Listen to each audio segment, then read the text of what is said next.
дар толори машваратии мақомоти иҷроияи ҳокимияти давлатии шаҳри турсунзода ҷаласаи комиссияи ҷамъиятии оид ба пешгирии коррупсия баргузор шуд. дар кори ҷаласа аъзоёни комиссия иштирок карданд. дар оғоз аъзои комиссия сармуҳаррири ҳафтаномаи диёри турсунзода Камолиддин Бобоев баромад карда доири нақшаҳои иҷрошудаи бандҳои стратегия ва корҳои ба анҷомрасидаи комиссия дар соли 2017 гузориш дод.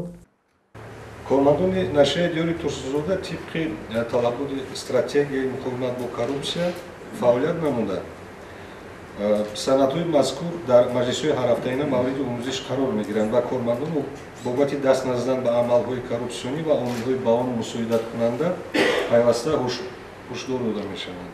ҷиҳати баланд барошани сатҳи маърифатнокии зидди коррупсионии аҳолӣ дар ҳамкорӣ бо комиссияи назди мақомоти иҷроии ҳокимияти давлатии шаҳри турсунзода ташкилотҳои вобаста гардида ва шахсони алоҳида дар саҳифаҳои диёри турсунзода мақолаҳо ба чоп расонида шуд. соли ҷорӣ 16 мақола оид ба пешгирии коррупсия ба чоп расид, ки дар он масъалаҳои марбут ба амалҳои коррупсионӣ ва натиҷаи нанговари он мавриди баррасӣ қарор мегирад. бобати баланд барошани сатҳи маърифатнокии ҳуқуқи шаҳрвандон, ки яке аз омилҳои бартарафсозии падидаҳои марбут ба коррупсия мебошад, дар саҳифаҳои нашрия 18 мақола ба чоп расид ва кор дар ин самт идома дорад. муассисаи давлатии диёри турсунзода минбаъд низ ҷиҳати иҷрои қарори раиси шаҳри турсунзода аз 6 майи соли 2016 таҳти рақами 349 дар бораи нақшаи чорабиниҳои мақомоти иҷроии ҳокимияти давлатии шаҳри турсунзода оид ба татбиқи стратегияи муқовимат бо коррупсия дар ҷумҳурии тоҷикистон барои солҳои 2013-2020 барномаи идоравии зидди коррупсионӣ дар назди мақомоти иҷроии ҳокимияти давлатии шаҳри турсунзода барои солҳои 2015-2020 ва ҷиҳати иҷрои банди 2 нақшаи чорабиниҳои татбиқи стратегия оид ба муқовимат бо коррупсия дар ҷумҳурии тоҷикистон барои солҳои 2013-2020 инчунин иҷрои нақшаи чорабиниҳои мақомоти иҷроии маҳаллӣ аз 30 соли 2017 таҳти рақами 2 тадбирҳои амалӣ андешида дар муборизаи дастаҷамона алайҳи ин падидаи номатлуб саҳми худро мегузорад. сипас сардори раёсати молия турсунзода Рустам дар бораи корҳои фаҳмондадиҳӣ ва пешгирии амалҳои коррупсионӣ дар самти ҳисоббаробаркуниҳои пардохтҳо тавассути терминалҳои электронии пардохти хизматрасониҳо ва иҷрои буҷети тамоми соҳаҳо маълумоти мухтасар пешниҳод намуд. ном бурда гуфт, ки агентии назорати давлатии молия ва мубориза бо коррупсияи ҷумҳурии тоҷикистон пайваста сайъу кӯшиш менамояд, то ки дар корхонаву ташкилот кирдорҳои коррупсионӣ пешгирӣ карда шавад. оид ба муқовимат бо коррупсия барои солҳои 2017-2018 ки бо фармоиши раисати молия аз 3 декабри соли 2016 таҳти рақами 19 тасдиқ шудааст, дар давоми 11 моҳи соли ҷорӣ чунин корҳоро иҷро намуд. нақшаи қисми даромади бюҷети шаҳр бо дар назардошти андози иҷтимоии бюҷет ғайрибюҷетӣ дар 11 моҳ 82% иҷро шуд. нақша 125,3 миллион сомонӣ буда 102,4 миллион сомонӣ иҷро гардид, ки нисбат ба нақша 22,9 миллион сомонӣ кам мебошад.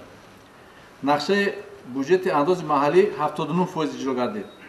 нақша 105,1 миллион сомонӣ буда 82,9 миллион сомонӣ ворид гардид, ки нисбат ба нақшаи бюҷети андози маҳаллӣ 22,2 миллион сомонӣ кам мебошад.